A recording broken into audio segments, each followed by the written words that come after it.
The plunger slammed down and blue liquid rushed into Atlas's IV line, while Dalton Hartwell's polished loafer drove into the German shepherd's bandaged ribs with a dull, practiced shove. Atlas did not yelp. The sound he made was lower than that, a rough exhale that scraped across tile and steel as his body folded against the floor drain. His tan and black saddleback coat looked wrong under the corridor lights. Not warm, not alive, just iron dark and shaking. The clear fluid in the line flashed blue again, then clear, then blue, and the overnight toxicology resident lunged with both hands and caught Dalton's wrist hard enough to bend it away from the port. "Stop," she said. "That's not prescribed." Dalton turned on her with the loose confidence of someone who had never met resistance that held. He released the IV tubing, pivoted, and drove his fingers into her throat in one movement. Her heels lifted off the linoleum. Her back struck the medication cart. A tray clattered to the floor, syringes skating under the baseboard. Her hands flew to his wrist, thin fingers digging, trying to pry space where there was no space. Air mattered now, nothing else. The corridor clock above the nurse's station read 3:07 a.m. 17 people watched from that stretch of county hospital hallway and the glassed-in security desk near the elevators. 3 nurses stood shoulder to shoulder with frozen chart binders against their chests. 2 deputies in tan uniforms stared with their hands hovering near belts they never touched. A unit clerk held a phone, screen lit, thumb motionless. One environmental tech in blue scrubs took half a step forward, saw Dalton's face, then stepped back against the wall like it had pulled him there. Behind them all, a security guard with gray hair lifted his radio, listened to static, and lowered it again. Nobody moved. The intern by the workstation looked the youngest, maybe 24, with trembling hands, and a coffee cup ring staining his cuff. He stared down at his tablet and kept typing through the choking sounds, eyes fixed on the chart field, as if entering blood pressure and oxygen saturation could protect him from what was happening 6 feet away. The cursor blinked. He typed another line. He did not look up. Dalton tightened his grip until the resident's jaw trembled. "You touch me again," he said, voice light, almost bored. "And you're done in this town." Atlas tried to rise. His front paws spread on tile slick with spilled saline, shoulders straining, old left hip refusing to carry load. A fresh bandage crossed his foreleg, where an earlier line had blown. Tape tugged at shaved fur. His ears twitched once, then flattened, then rotated toward the fire door at the far end of the corridor, as if he had caught a frequency no one else in the hall could hear. His chest expanded. A growl started there, small at first, a low vibration under pain. Dalton's loafer found his ribs again and pressed down. The resident made a sound that was more breath than voice. "Please," she whispered, words fractured by pressure. "Can't." A nurse finally spoke, to no one in particular, to everyone. "Call admin." At 3 a.m, at a county hospital, with a man from the family whose name sat on the pediatric wing in polished brass, large enough to read from the parking lot. The deputy nearest the security desk shifted his stance and looked at the other deputy first. The other deputy looked at the floor.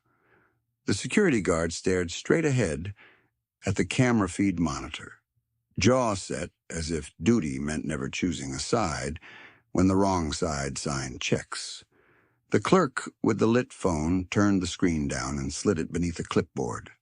17 people, 17 witnesses. Not one of them reached for Dalton's hand. Atlas's body shook harder, shook. His muzzle lifted an inch from the tile.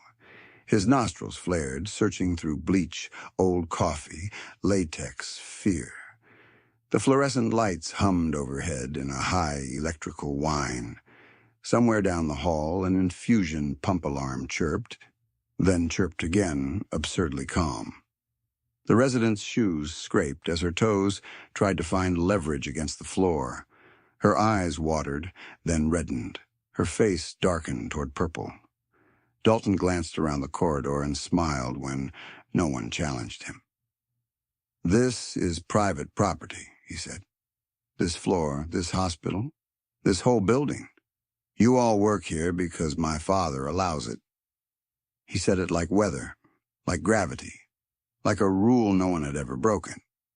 Then the fire door opened and banged once against the stopper, and Reed Chambers stepped through in NWU Type 3 camouflage, broad shoulders filling the frame, scar on his jaw caught by the exit sign's red spill. He did not hurry. He crossed the first 10 feet with the economy of someone who measured distance in outcomes, not steps. His hands were empty. His gaze moved once over Dalton, once over the resident's airway, once over Atlas's line, then settled and stayed. His short dark hair was threaded gray at both temples, and there was no confusion in his face. No surprise, no request. The hallway noise thinned around him without anyone deciding to be quiet. Even the chirping pump seemed farther away. Atlas's ears snapped fully forward. His body locked. The growl in his chest deepened and rolled through the corridor like weather gathering over water. Reed did not speak yet. He dropped to one knee beside Atlas long enough to touch 2 fingers to the dog's neck and check pulse, then rose again. Atlas pushed his head against Reed's thigh, trying to stand, and Reed's hand found the dog's shoulder and steadied him with a pressure Atlas recognized from years of breaching stacks and doorway holds. The resident's shoes kicked weakly against the cabinet base. "Before we continue, tell us where you're watching from. Subscribe if you believe forgotten veterans and working dogs deserve more than speeches. Stay until the end, because what happened in that corridor did not just stop one killing attempt. It cracked open the man who thought his family name made poison legal." Dalton saw the camouflage, saw the scar, saw the dog respond, and tightened his grip anyway. He should not have. Reed took one measured step closer, then another, then a third, each one straight down the center seam of the corridor, where the linoleum changed shade under the lights. The deputies finally looked up. The intern stopped typing mid-word, cursor frozen in an unfinished sentence. A nurse pressed her knuckles against her mouth and did not lower them. The security guard's radio crackled again, and he still did not touch the transmit key. Dalton tilted his chin toward Reed and gave him the smile men used when they mistook restraint for weakness. "Back off," he said. "You don't know who you're talking to." Reed's eyes did not leave Dalton's hand on the resident's throat. Atlas shifted, planted his paws, and got one rear leg under him despite the damaged hip. He stood halfway, trembling, shoulders squared between his handler and the man in loafers. Saline dripped from the IV line onto tile in a steady rhythm. Drop, drop, drop. The resident's fingers slipped on Dalton's wrist. Her knees buckled. Her breath came in thin, wet pulls that never filled enough. One of the deputies took a step forward, saw Dalton glance at him, and stopped again as if he had hit an invisible barrier shaped like donor lists and campaign dinners. Nobody spoke. Reed stopped at arm's length. The corridor held still around him, 17 people caught between what they were paid to do and what they could live with tomorrow. Atlas's growl filled the gap, disciplined and rising, not wild, not out of control, just warning. Reed's voice, when it came, was quiet enough that everyone leaned to hear it. "Let her go." Then Atlas moved, not fast, not clean. His injured left hip dragged half a fraction behind the rest of him, and the sound of nail against linoleum cut through the corridor like a struck match, tiny and sharp and final. But he moved between Reed and Dalton anyway, shoulders lifting, spine leveling, chest opening around pain he did not have room to feel. His tan and black coat shivered under the fluorescent wash, gold memory gone, iron dark now, and the growl in him deepened from warning into promise. Dalton's grip faltered for the first time. It lasted less than a second, but everyone saw it. The resident dropped enough to drag one toe against the floor, searching for ground. Her face was mottled, eyes wet and furious, both hands still clawed around Dalton's wrist. A thin whistle of air got in. Not enough, but more than before. Reed saw the change and shifted 1 inch left to open Atlas's angle. The movement was small enough most people would have missed it, but Atlas did not miss anything Reed did. Never had. The dog's ears pinned forward. His body locked in that old MWD stillness, the one that came right before entry, right before bite, right before a door disappeared, and an outcome became permanent. "Move!" Dalton hissed at the dog. Atlas did not blink. The intern at the workstation made a helpless sound in his throat and finally looked up from the tablet. The unfinished sentence glowed on his screen, cursor blinking in an open chart box like it was waiting for permission to record cowardice as a vital sign. One of the nurses stepped back and hit the supply cabinet with her shoulder hard enough to rattle boxed syringes. She didn't apologize. She didn't breathe right either. The deputy closest to the elevators lifted his radio at last. "Unit 7 requesting..." Dalton snapped his head toward him without releasing the resident. "Put that down." The deputy put it down. 17 people in one corridor. A county hospital at 3:07 in the morning. Bright lights, clean floors, policies on every wall, and not one policy that could make a rich man open his hand. Reed's voice stayed level. "You're done." Dalton barked a laugh that had no humor in it. "You hear him?" he said to nobody and everybody. "Maintenance thinks he gives orders now." Reed did not answer. His eyes stayed on Dalton's thumb placement over the resident's airway, on the blue-streaked IV line still taped to Atlas's leg, on the half-step he would need if Dalton jerked left, on the shoulder position that would tell him when the squeeze became crush. He had spent years reading rooms where the wrong read put names on folded flags. This corridor was smaller. The stakes were not. Atlas edged forward another 6 inches. The bandage on his ribs pulled. He flinched and held his ground anyway. The resident got one hand free and reached blind toward Reed, fingers spread, then lost it and grabbed Dalton's sleeve instead. Her heels scraped the floor. Her knees shook. She was running out of time in thin, measured units, and Reed counted each one without looking at the clock. Dalton looked down at Atlas and smiled again, thinner now, corners tight. "Bad dog," he said, and he raised his loafer. Reed's tone did not change. "Don't," Dalton stamped. Atlas shifted just enough that the loafer clipped bandage instead of bone, and the dog's restraint snapped into action with terrifying discipline. He surged up, front paws off the floor, muzzle inches from Dalton's forearm. Teeth bared but not closing. A controlled wall of force and sound that hit Dalton in the chest harder than any strike. The resident dropped from Dalton's hand and crumpled against the med cart, coughing in dry, tearing bursts.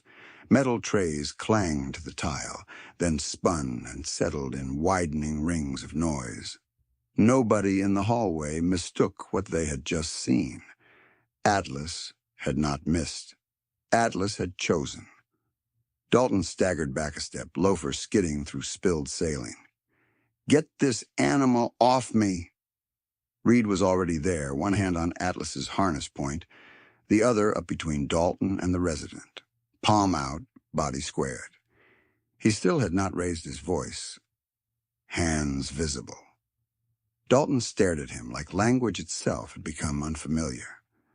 "My father owns this hospital," he said louder now, searching the corridor for agreement. "My father owns this town." No one answered him. The silence landed heavier than shouting. Atlas stood trembling beside Reed, chest heaving, lips peeled, eyes locked on Dalton's hands. His damaged hip shook with each breath. He pressed one shoulder into Reed's thigh without breaking focus. A contact point. Old habit, old trust. Reed felt the tremor and set his weight to steady him. The deputy by the elevators looked at the other deputy again. This time the second deputy nodded once. A tiny jerking motion, like a man breaking through ice. They moved together, slow at first, then faster when Dalton turned and saw them coming. "You touch me, and you lose your badge," Dalton said. The first deputy swallowed. "Sir, step back." "Sir, even now." Dalton pointed at Reed instead.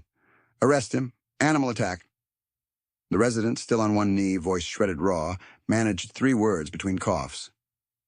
"He saved me." The intern said it too, barely audible. "He did." And then, as if a fuse finally reached dry powder, the corridor woke up all at once. The unit clerk snatched her phone from beneath the clipboard and started recording. The gray-haired security guard keyed his radio so hard his thumb blanched. "Code Gray, East Corridor now." A nurse dropped to the resident's side with oxygen tubing and shaking hands.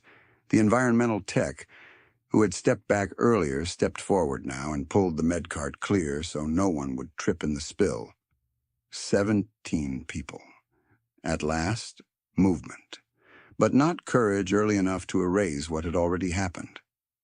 Atlas's growl tapered into a lower rumble as backup boots sounded from the stairwell.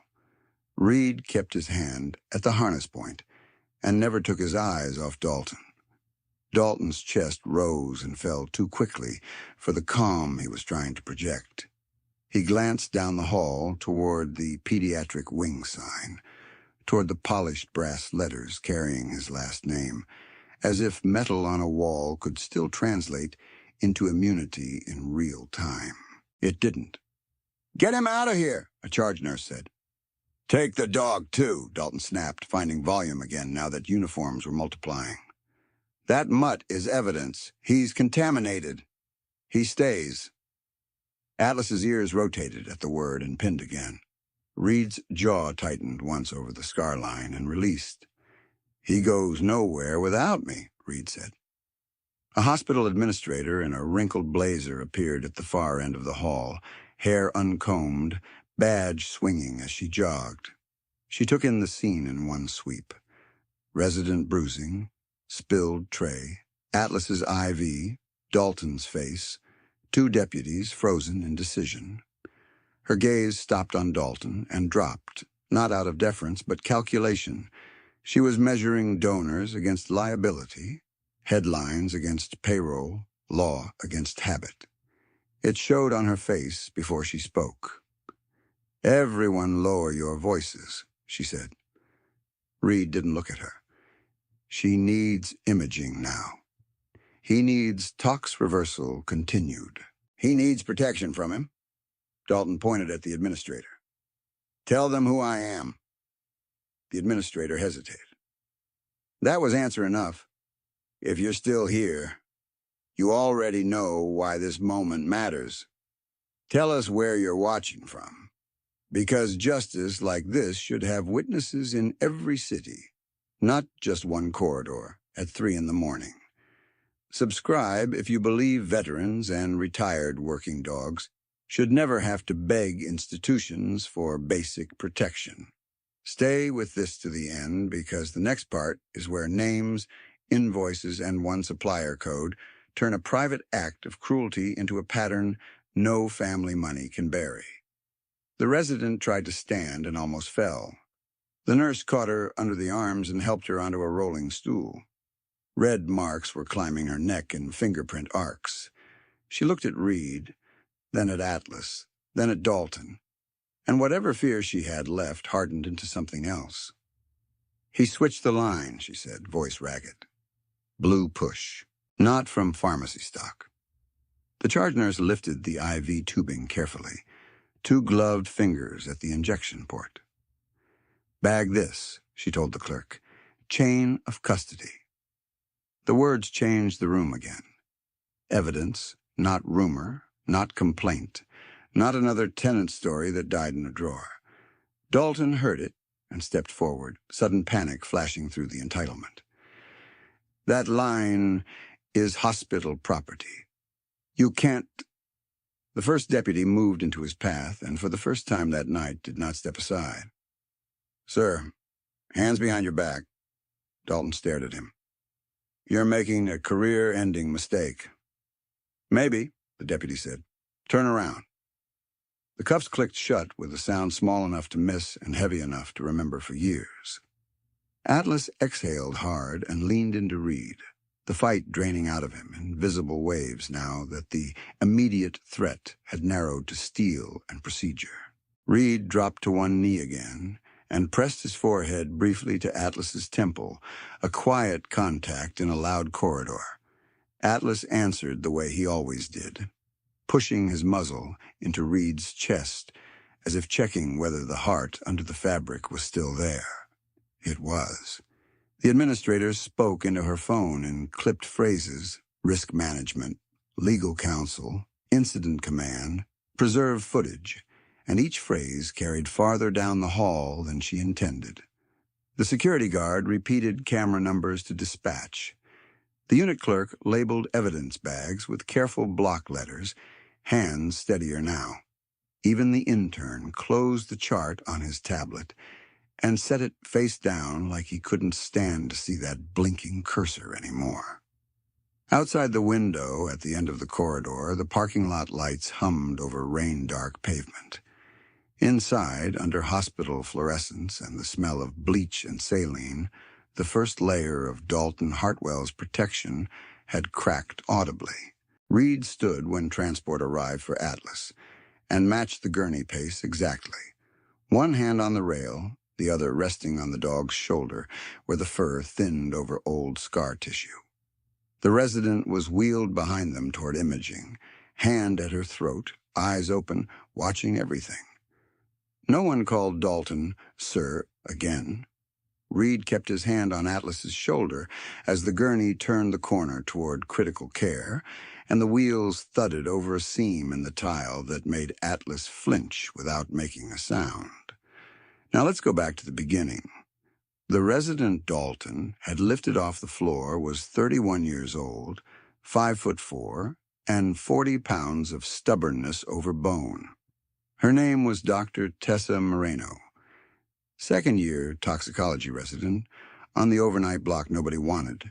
The shift where the monitors never stopped and the bad calls came in after midnight when families were asleep and predators assumed institutions were tired. She wore the same black elastic band around her wrist every shift, not for style, but for grounding. When her pulse climbed, she snapped it once, looked at the med list again, and chose the next right action instead of the easiest one. The first thing people noticed about her was how quiet she was. The second thing they noticed was that she did not miss details. She had grown up 3 bus lines from the hospital in a duplex that smelled like bleach and old coffee, with a mother who worked double shifts as a respiratory therapist, and a grandfather who sat at the kitchen table every morning, polishing a bronze star he never displayed. Her grandfather had served in Hugh City, came home with a limp and a silence that could fill a room, and taught Tessa to read paperwork the way other people read weather. Look for what is missing. Look for what changed.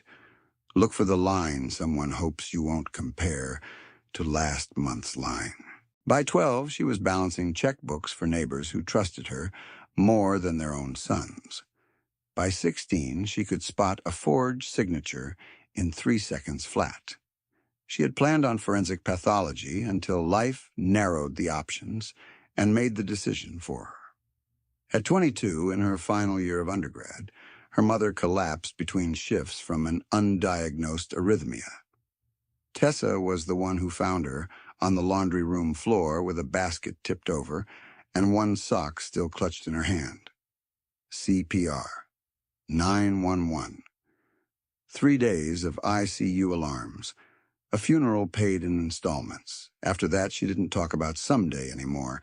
She entered medicine through an accelerated route, took every overnight she could because nights paid a little more, and learned to sleep in 2-hour slices that never felt like rest.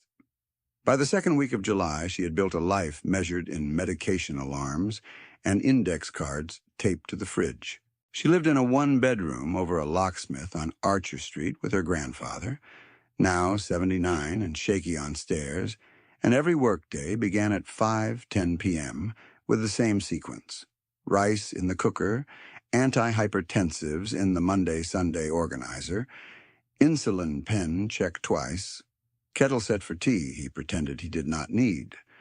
She left him handwritten notes on yellow sticky pads because his hearing aids whistled, and phone calls confused him after dark. Heat this at 8. Don't skip water. I'll be back by sunrise. On harder mornings, she came home with compression marks on her cheeks and still sat long enough to hear his stories about men who did not come back. He had stopped remembering dates, but he remembered names. She wrote everyone down in a spiral notebook and kept it by the sugar jar. Irreplaceable was not a slogan in her apartment. It was logistics. At the hospital, Tessa became the doctor people called when a case smelled wrong. Not dramatic wrong. Ledger wrong. Packaging wrong. Timing wrong. A teenager with bruises that didn't match his story and a blood panel that looked like an anticoagulant storm. A maintenance worker with accidental exposure to rodenticide from an unlabeled container, and a supervisor who insisted no chemicals were stored on site. An elderly tenant with spontaneous bleeding who swore she only ate canned soup and crackers. Tessa ran screens, chased lot numbers, and filed incident reports nobody answered. She did it anyway. She had an old injury of her own, though she never announced it. During her first residency year, a patient's brother shoved her into a crash cart after she refused to release controlled meds without authorization. She went down hard, fractured 2 metacarpals, and wore a brace for 10 weeks while learning to write notes left-handed. The orthopedic scar along her right hand healed pale and rope-thin. Under pressure, it ached like a warning bell. On nights when tension climbed, she flexed that hand, felt the old break complain, and stayed exactly where she was needed. 3 months before Atlas arrived at County, she met Reed Chambers at 2:14 a.m. in triage when Atlas's left hip locked in a muscle spasm so severe the dog could barely lower himself without shaking. Reed stood in NWU Type 3 camouflage with mud on one sleeve and the look of a man who had been awake for years. He did not ask for special treatment. He did not explain his rank history. He only said, "He's hurting," and dropped to one knee so Atlas could rest his muzzle against his shoulder while they waited. Tessa noticed the scar along Reed's jaw, the scar map across both hands, and the way Atlas tracked every doorway even in pain. She also noticed the records he carried in a weatherproof folder: 9 deployments, 23 lives saved, 1 IED detection near a school route in Helmand, shrapnel wound to left hip during a compound breach in Yemen. Retired MWD, civilian placement approved after disposition appeal. She scanned the pages and felt the old anger rise. That particular anger medical workers got when a system asked for sacrifice in public and forgot names in private. Atlas was not a pet in those files. He was service history with a pulse. Tessa adjusted his analgesia herself that night because the order queue was backed up, and he was trembling hard enough to rattle the gurney rail. Atlas watched her hand, then her face, then leaned 1 inch into the touch when she scratched the fur just behind his ear, where the scar tissue didn't pull. Trust, measured and conditional. She earned it in increments after that. 1 dressing change, 1 blood draw, 1 whispered, "easy," at a time. Reed watched every step. protective without posturing, and thanked her exactly once at discharge with a nod that held more than words. By early September, Tessa had seen Atlas 3 times for follow-up and once for acute collapse after exposure. That last visit started with meat on a paper plate outside apartment 2C at Hartwell Heights. Atlas had sniffed once, eaten half before Reed knocked the rest away, then vomited within minutes and went pale through the gums. Tessa read the first coag panel and felt her stomach drop. Anticoagulant toxicity was not subtle when it hit this fast. She initiated reversal protocol, ordered confirmatory toxicology, and flagged the sample for expedited chain of custody because the concentration was too high for stray household exposure. Someone had dosed for certainty, not nuisance control.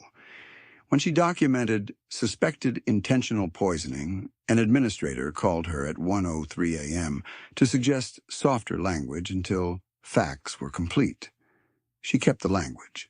That decision was why she was in the corridor at 3:07 a.m., with Dalton's hand at her throat and his thumb pressing where airway narrowed to panic.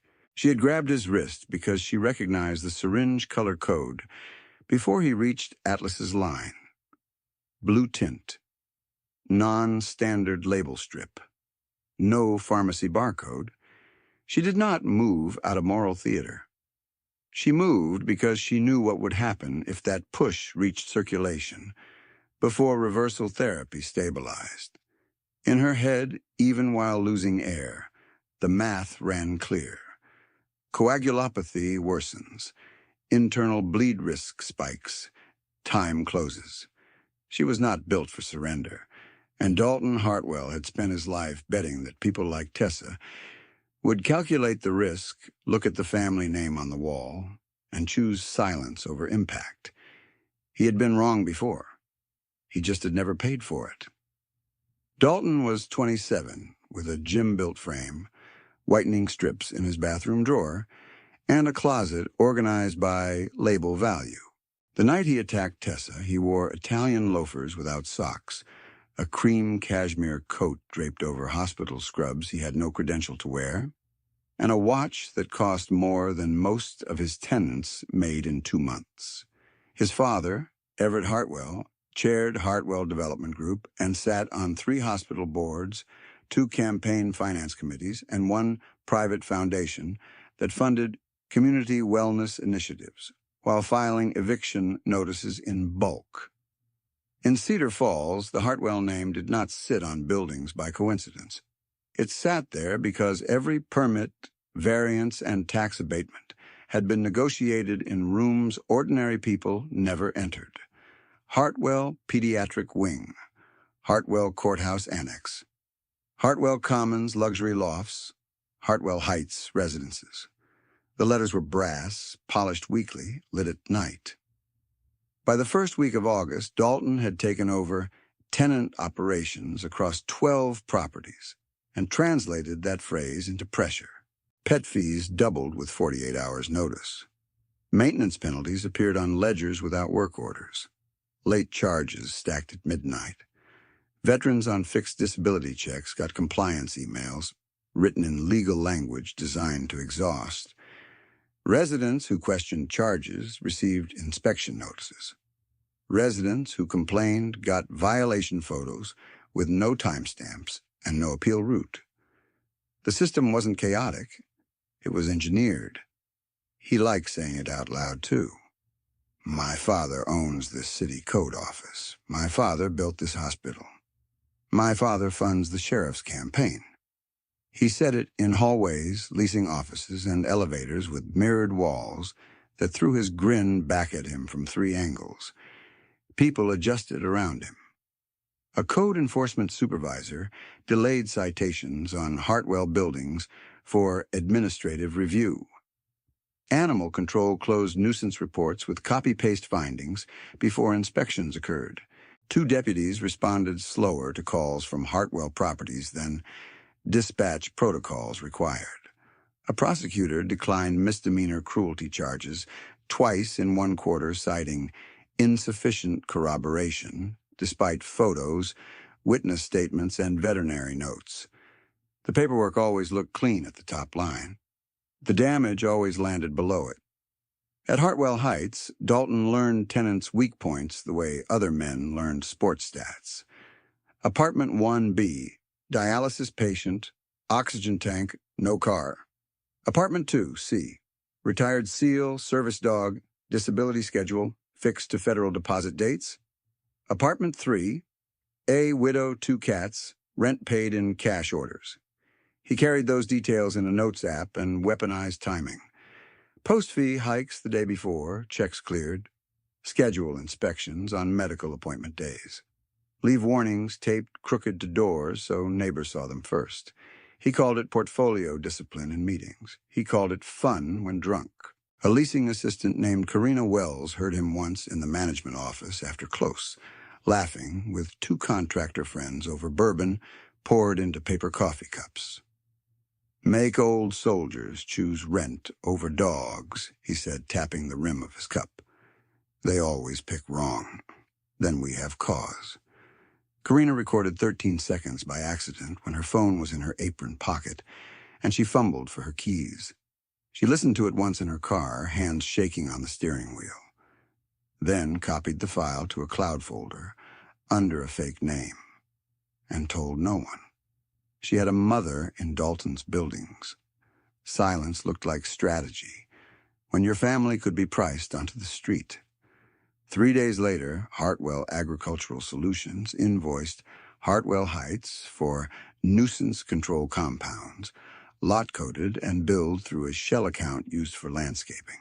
The purchase should have triggered a county reporting requirement because the concentration exceeded residential threshold. It didn't. The compliance officer who signed the transport release played golf with Everett Hartwell every second Saturday. The county database showed the shipment as deferred entry pending audit. No audit came. No one in authority asked why a residential portfolio needed farm-grade anticoagulants in that volume. The chemical moved from invoice to storage to use under fluorescent lights and locked doors, while policy manuals sat untouched in binders. Reed sensed pieces of it before he saw proof. Atlas alerted on bait near stairwells twice that month. Ears rotating, body rigid, low growl building until Reed rerouted through side exits. A tenant on the 4th floor lost a terrier to sudden hemorrhage. The death was logged as unknown ingestion. Another resident found pellets behind a dumpster and turned them in. Management called them fertilizer and disposed of the bag before testing.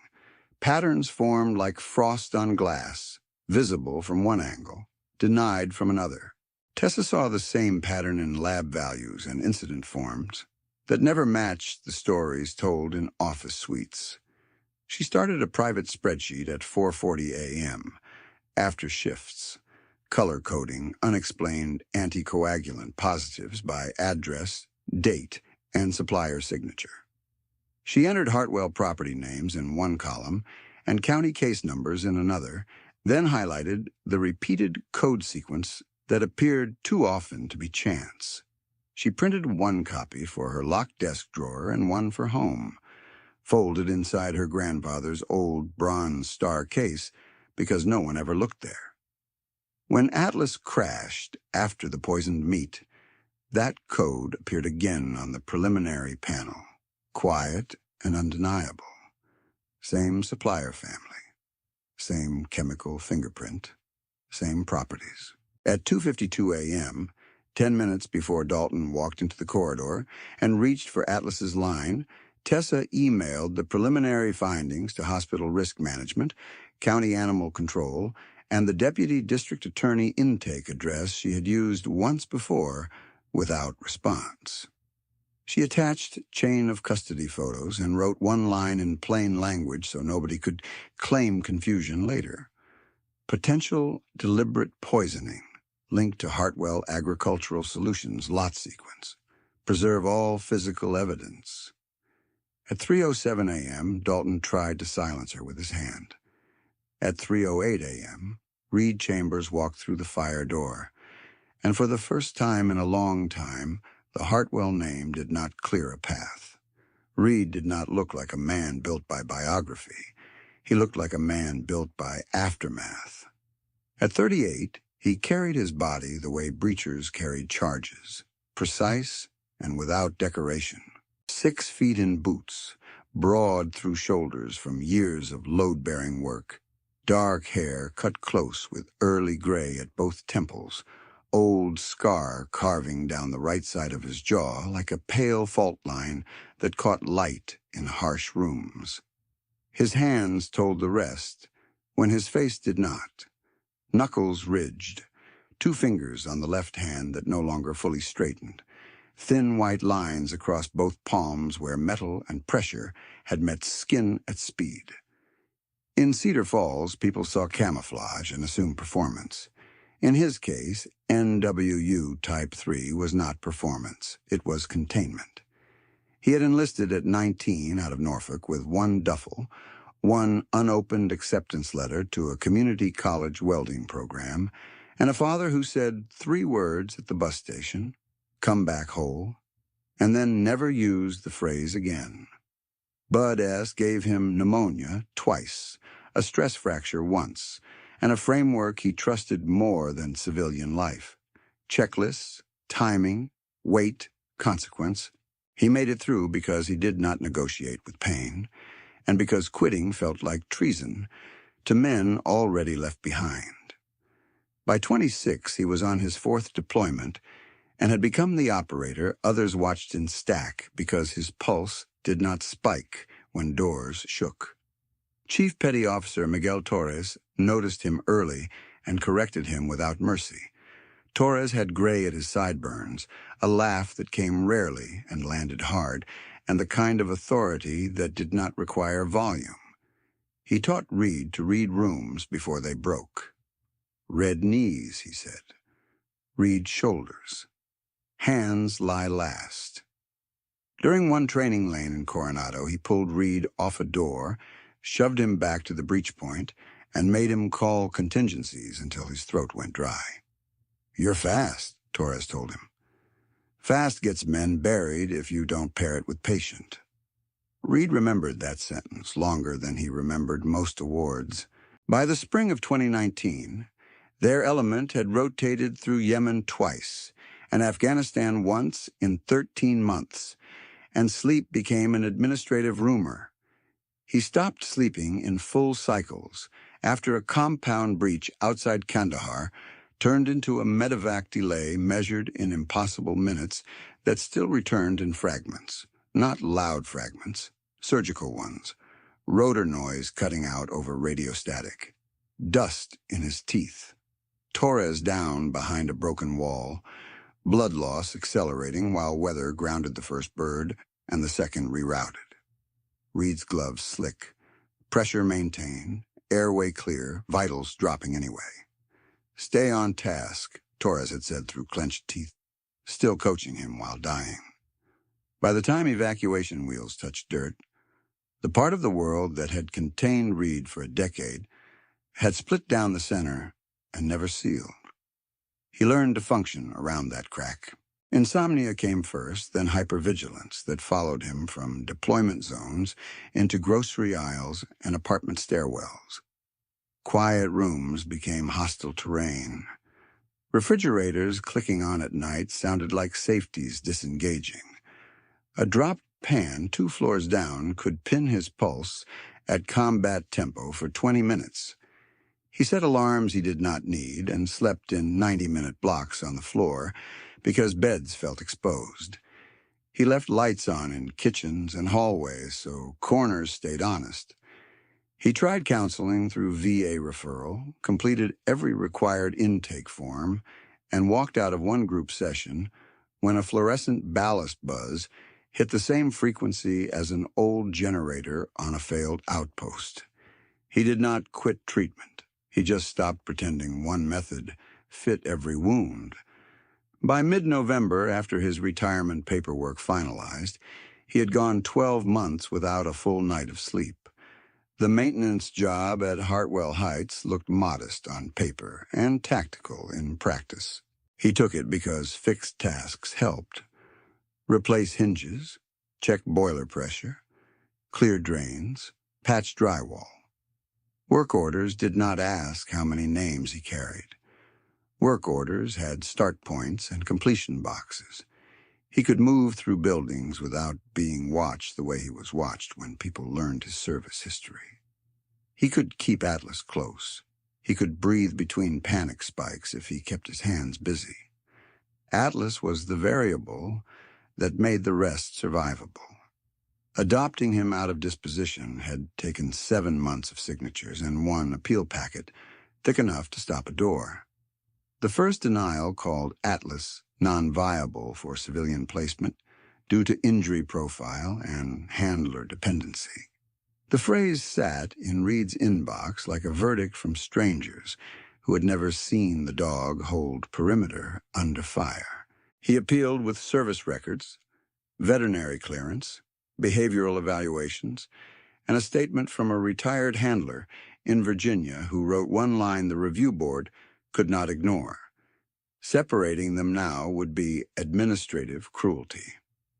The second denial cited liability. The third review requested home inspection photos and financial disclosures down to utility bills.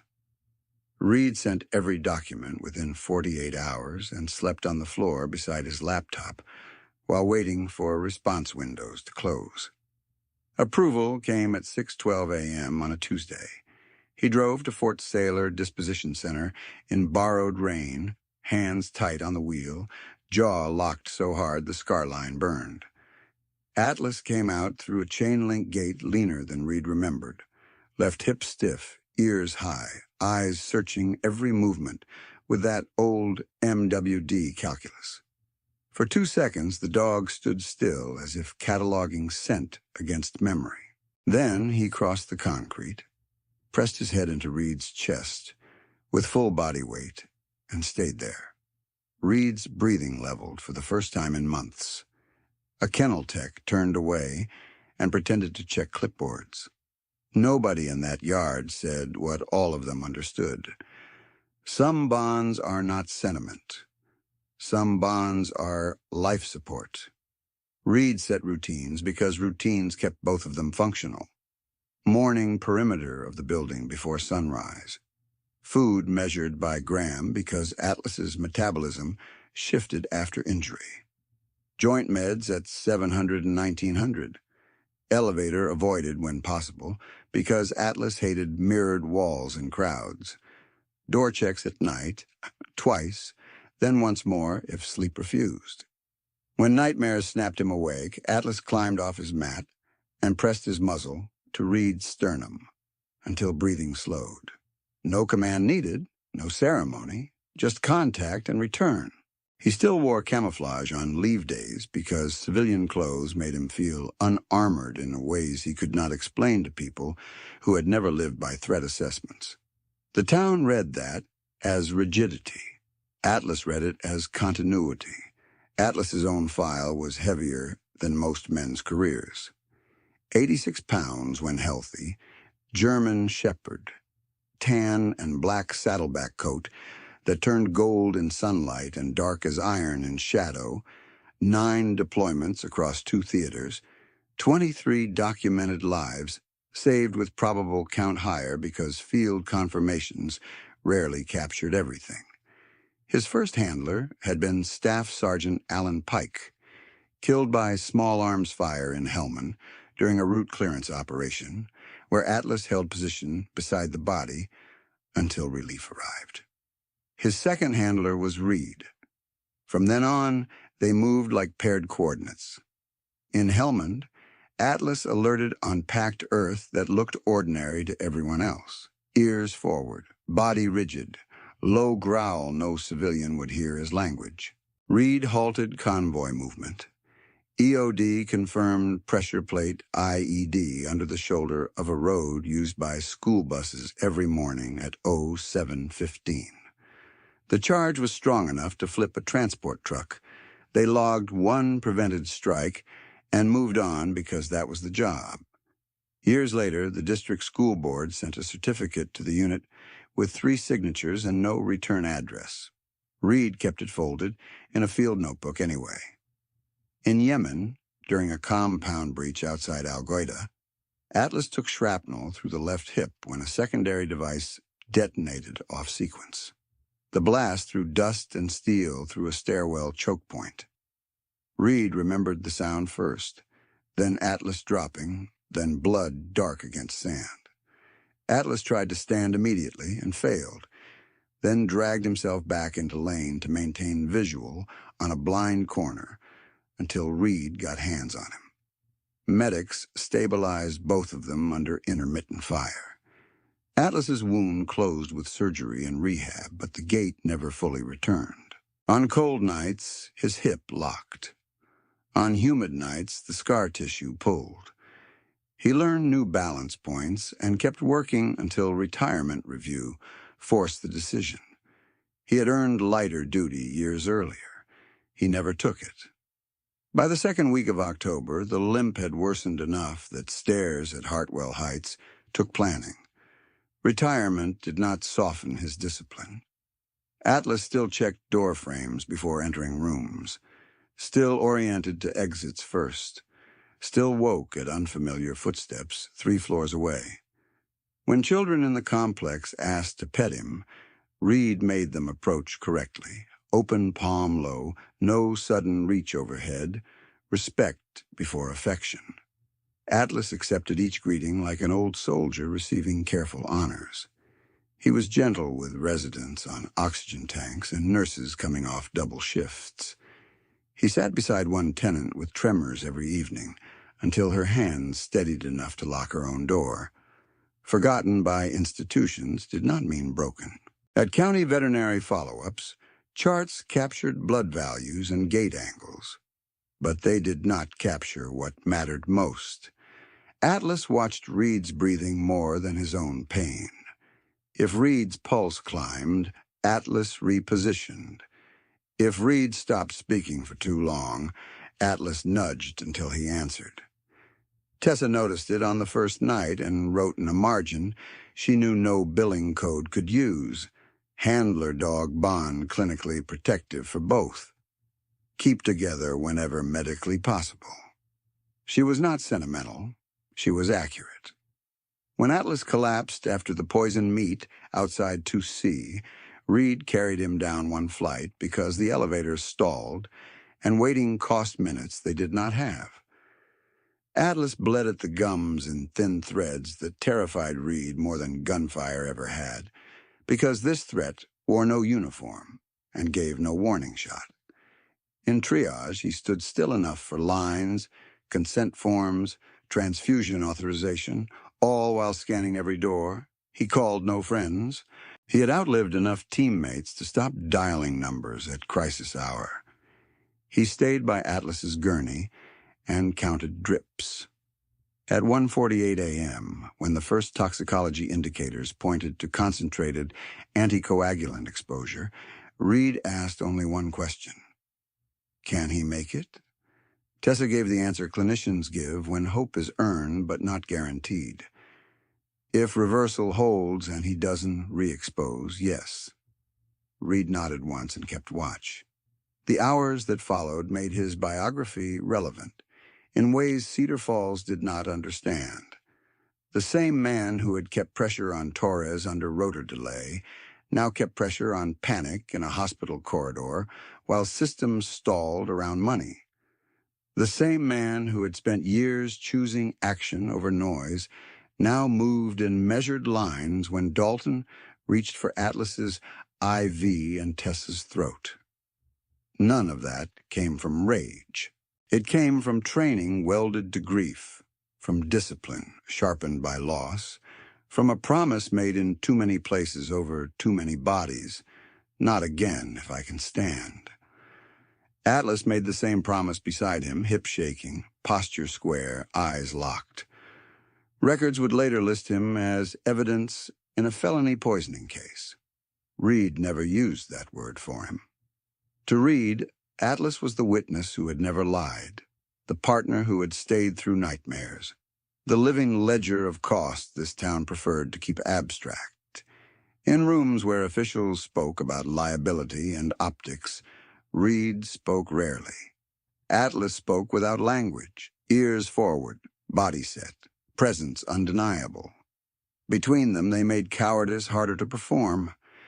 When transport doors closed behind Atlas for another round of plasma and reversal therapy, Reed stood outside with one hand flat on the metal and felt the old tremor in his own fingers settle by degrees. He had survived combat.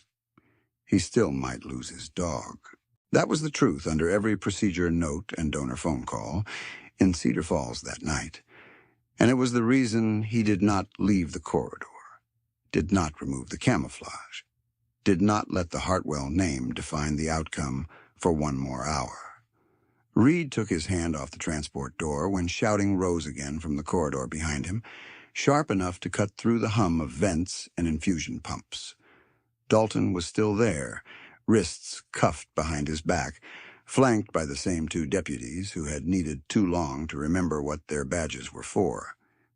The evidence clerk held the clear bag with Atlas's IV line and the blue-streaked syringe adapter inside, chain of custody label half-filled, pen uncapped and shaking in her fingers.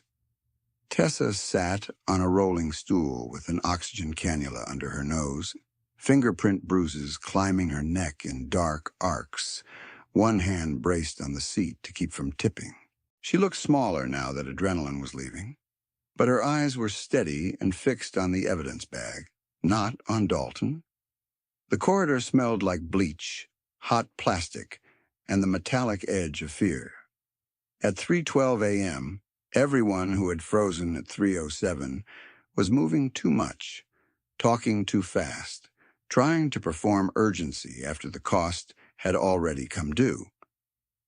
"Do not log that as external contamination," Dalton said, voice raised for the room, for the cameras, for anyone who might carry his words upward to a boardroom. That line was already compromised. Ask Biomed. Ask Pharmacy. You're all about to ruin your careers over a sedated dog. Tessa's voice scraped but held. He was non-sedated when you switched the push. Dalton turned his head toward her and smiled without warmth. You misread a label.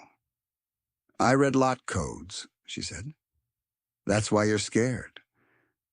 The first deputy tightened his grip on Dalton's arm, then loosened it when he saw an administrator coming. She arrived with risk management on speakerphone and legal counsel on another line, wrinkled blazer half-buttoned, badge swinging against her chest as she walked. She looked at Dalton first, not Tessa, not Reed, not the evidence in the clerk's hands. Old reflex, institutional reflex. Who has power in this room, and what does it cost to inconvenience him? Let's de-escalate, she said. Nobody says another word until counsel advises. Nobody believed that word anymore. De-escalate. Reed stepped back into the center seam of the corridor where the linoleum changed tone under fluorescent light. He didn't raise his voice. He didn't ask permission. He stood there with shoulders squared, NWU Type 3 still damp at the cuffs from rain, and old hallway mop water, scar at his jaw catching the red exit glow. The shape of him altered the room before he spoke. The intern who had kept typing earlier set his tablet flat and moved beside Tessa. The gray-haired security guard shifted to block the elevator bank. Even the charge nurse angled her body between Dalton and the evidence clerk without looking like she had decided to.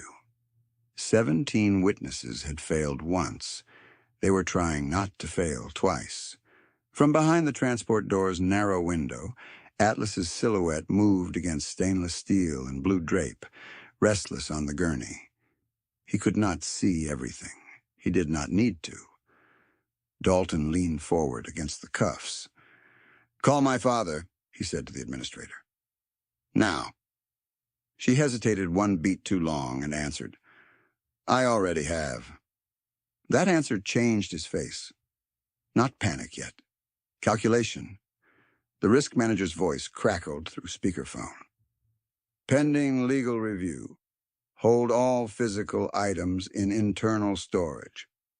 No external release. Repeat, no external release.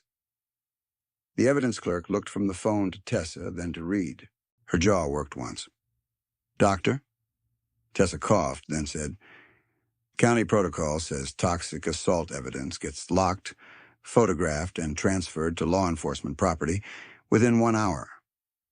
The administrator lifted a hand. We are not discussing protocol in public hallways. Reed looked at the clerk and spoke one sentence, low and even. Follow the manual. The clerk nodded and wrote the first line on the tag in block letters. IV tubing. Canine patient, Atlas Chambers, suspected tampering. Dalton twisted hard, shoulders snapping forward. The movement was ugly and fast, less escape than disruption. His loafer caught the stool leg beneath Tessa and sent it rolling sideways. The clerk flinched. The evidence bag slipped from her fingers, hit tile, and skidded toward the floor drain where saline still pooled. Reed moved before anyone else did. 2 steps. Drop of center of gravity. Hand out. He caught the bag by the sealed edge 1 inch before liquid reached the label strip. Then stood with it, lifted clear, arm extended away from his body, so nothing could smear chain markings. The deputy nearest Dalton cursed under his breath and hauled him upright again. Tessa braced herself against the wall and stayed standing this time, breath shallow, one hand at her throat. Dalton barked a laugh that cracked in the middle. Look at him, he said. Maintenance man playing cop. Reed handed the bag back to the clerk without taking his eyes off Dalton. Locker. Now. She ran. The administrator stepped into Reed's path, voice lower. You are not staff in this department. Stand down. He answered without heat. He already tried twice. She opened her mouth, closed it, and looked away first. The transport door hissed open behind Reed as a nurse backed out with Atlas's gurney. They had paused plasma long enough to relocate lines and resecure access after the attempted tampering.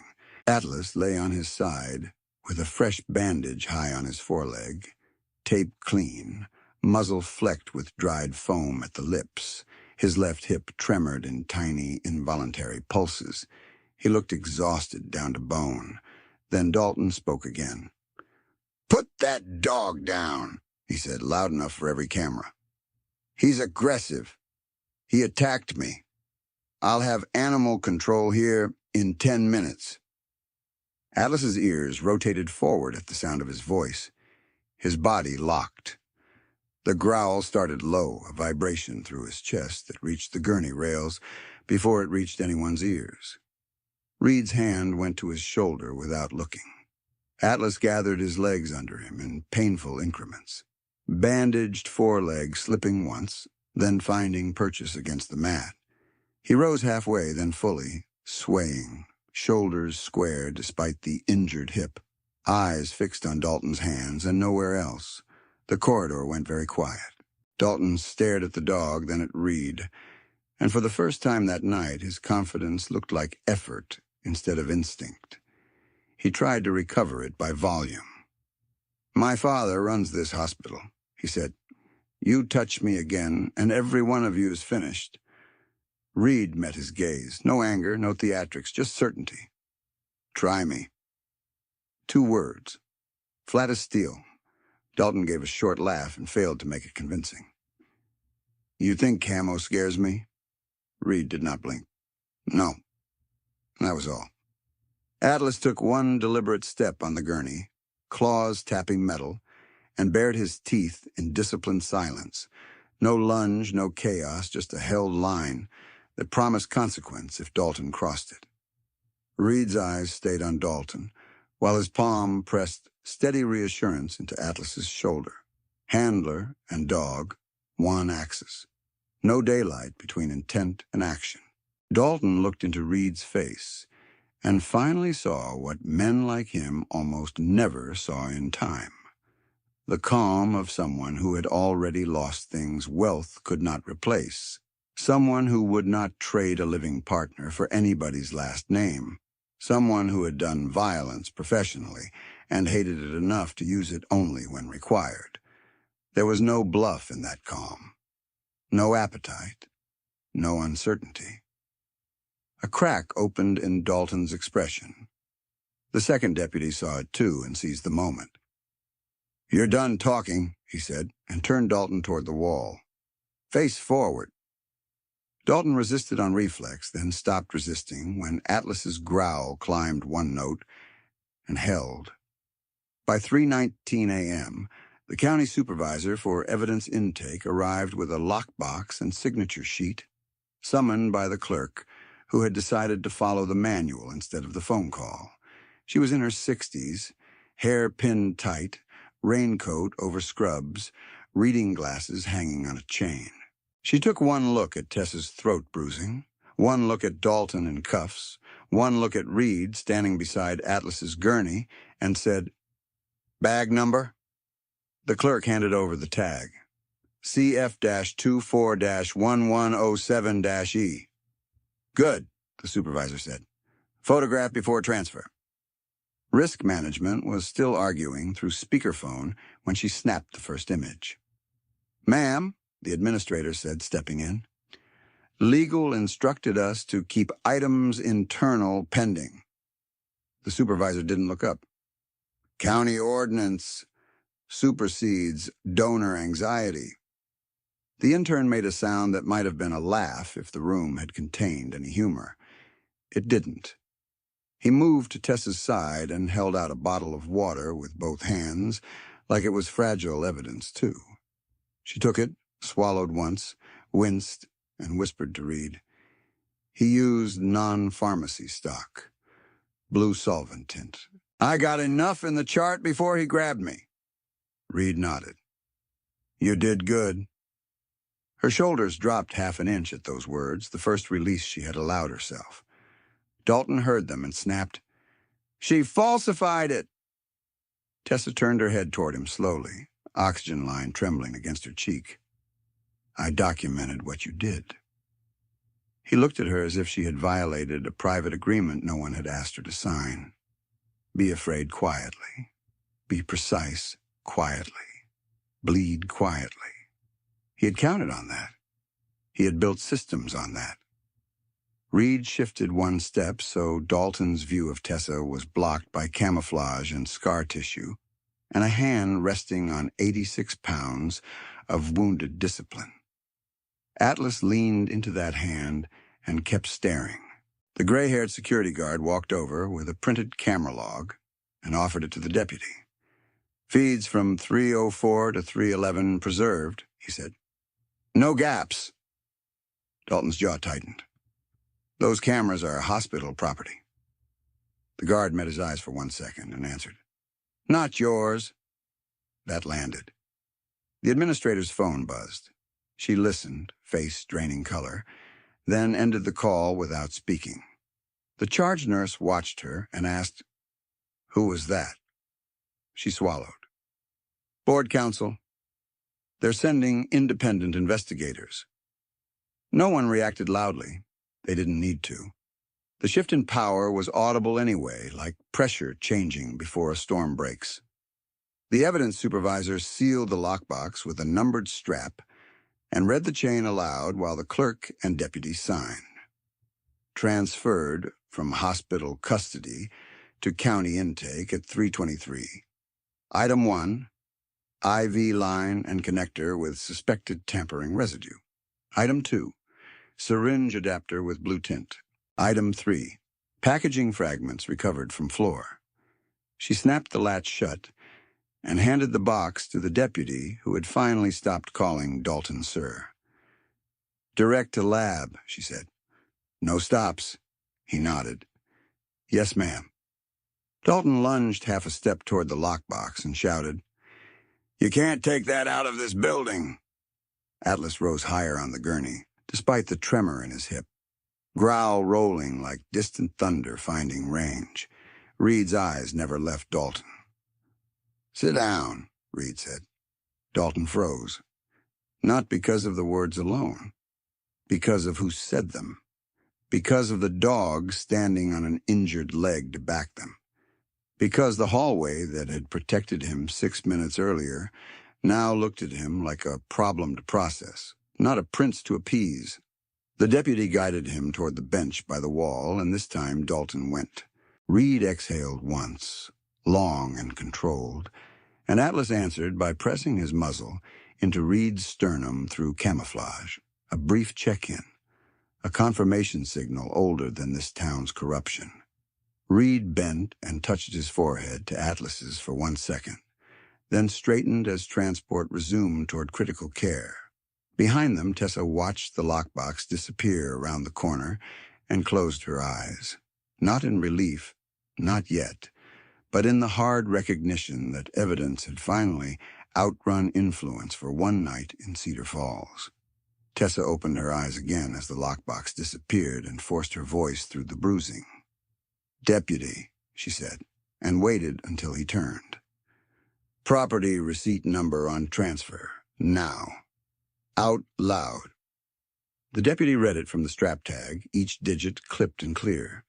The evidence clerk repeated it and wrote it on the incident board with a red marker that squeaked against plastic. The intern who had frozen behind his tablet stepped closer with both hands raised, like he was approaching a frightened animal. "I have the chart audit trail," he said. "I didn't delete anything. Time-stamped entries, medication cabinet access, my note, then no note because I stopped typing." His voice shook on the last words. "I should have moved sooner." Tessa looked at him for a long second, cannula hissing softly under her nose. "Then move now," she said. "Print it. Sign it." He ran. By 3:41 a.m., the county forensic lab intake window buzzed open for the lockbox, and the gray-haired supervisor stood shoulder to shoulder with the deputy, while the tech in a face shield scanned each seal and spoke chain numbers into a recorder. Item 1 went to controlled cold storage, then to chemical extraction. Item 2, the blue-tinted syringe adapter, went under high-resolution photography and residue sampling. Item 3, packaging fragments from the floor, went into trace analysis for lot, ink, and solvent profile. The tech held up the adapter and frowned at the tint. "Not hospital stock dye," she said. "Agricultural carrier base."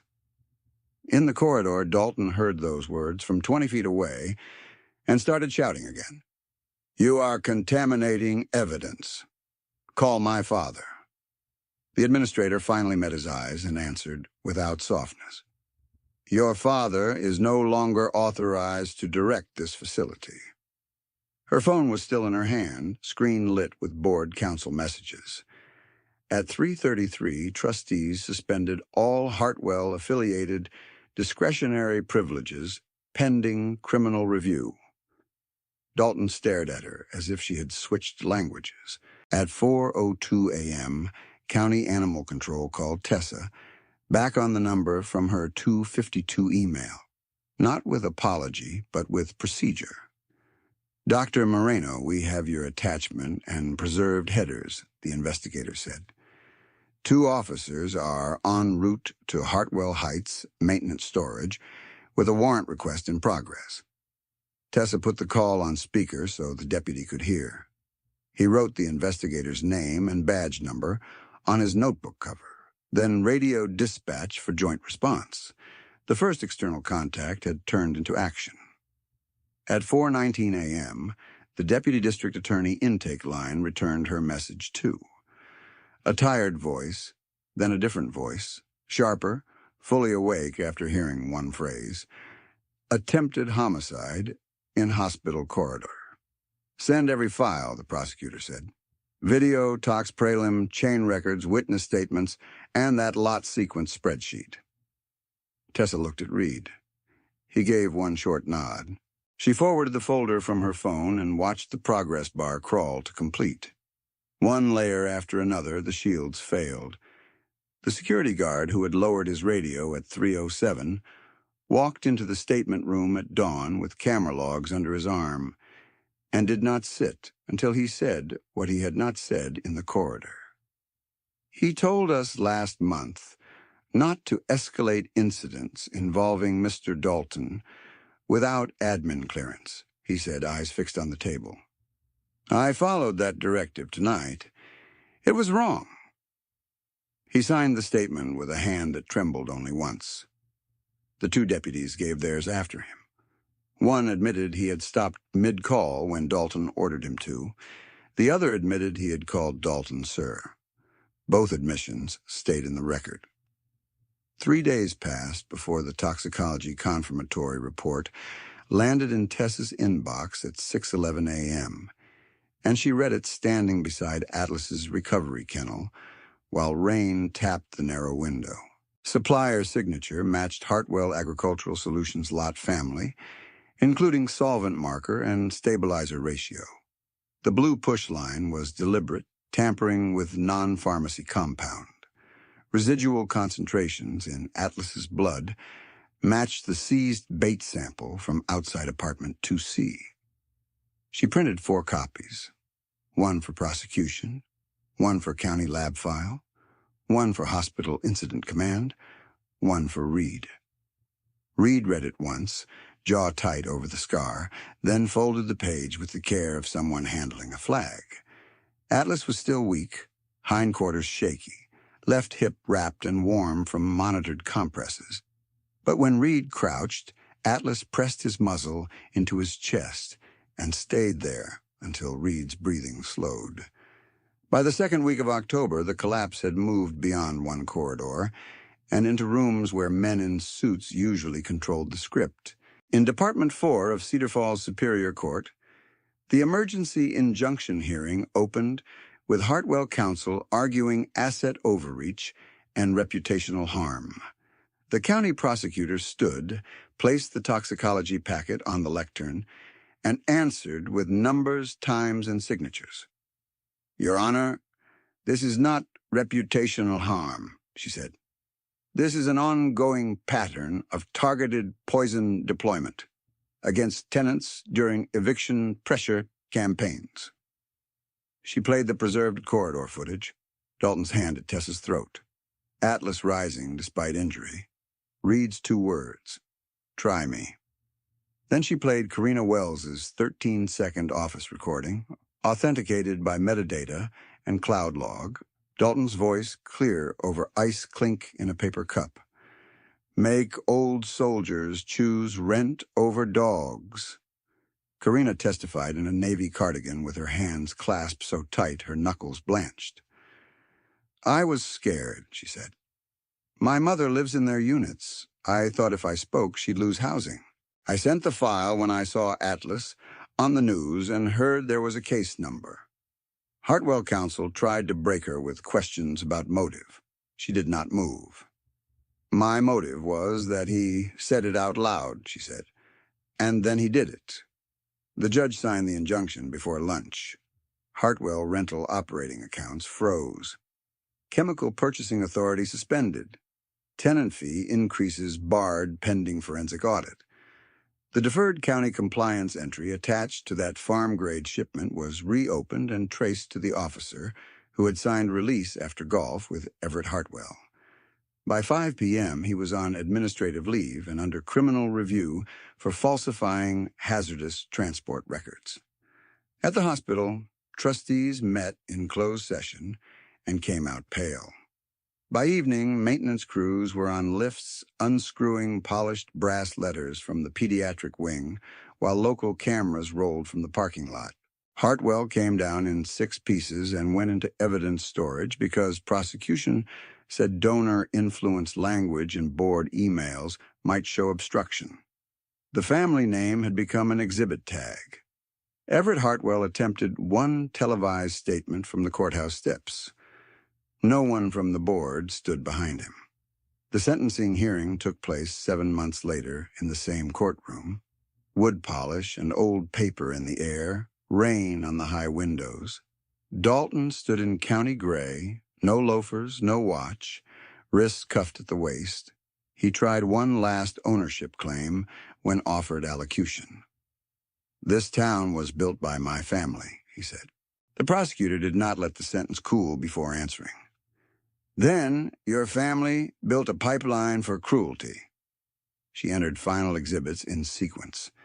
Lab confirmed IV tampering, bait chemistry link, tenant testimony, camera logs with no gaps, chart audit trail from the intern who had stopped typing, Karina's recording, and the reopened case file tying the same supplier code to 3 prior unsolved pet deaths during active eviction disputes.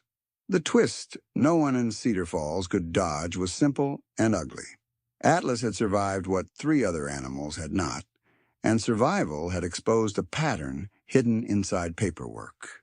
The judge's sentence was plain: 8 years on attempted homicide and aggravated animal cruelty, consecutive enhancements for evidence, tampering and coercion, lifetime ban on animal ownership, permanent disqualification from property management authority, restitution to affected tenants, and civil asset seizure allocation to a veteran housing legal defense fund supervised by the court.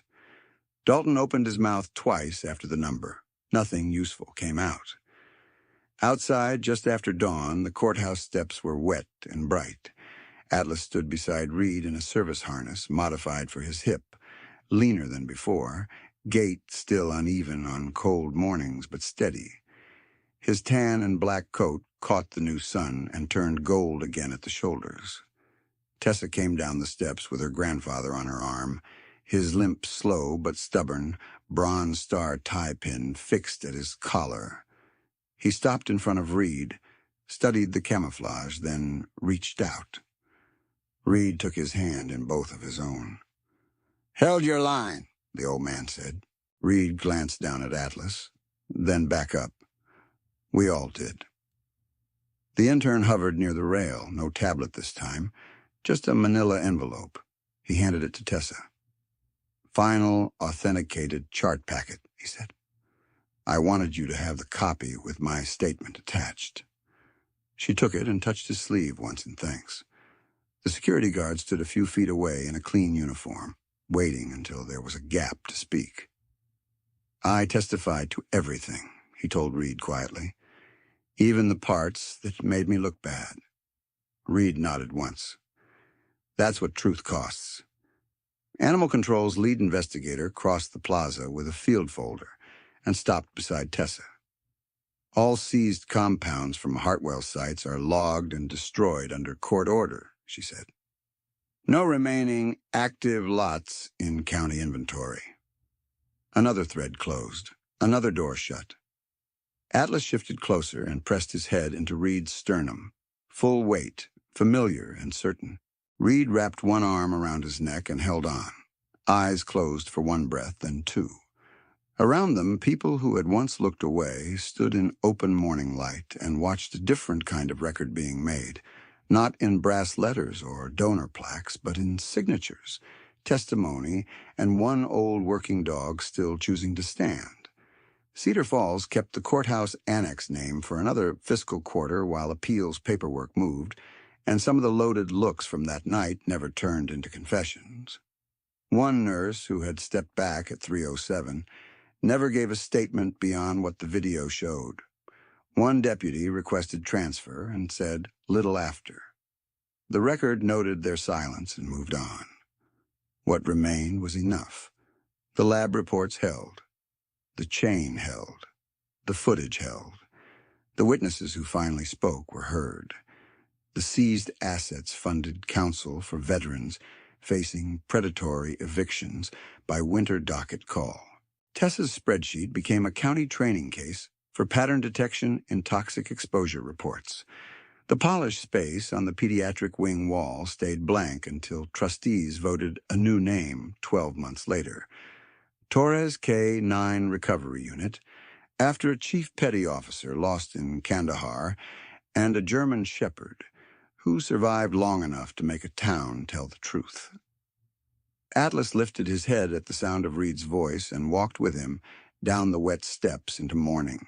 Both of them scarred, both of them still here, and this time nobody asked them to stand alone.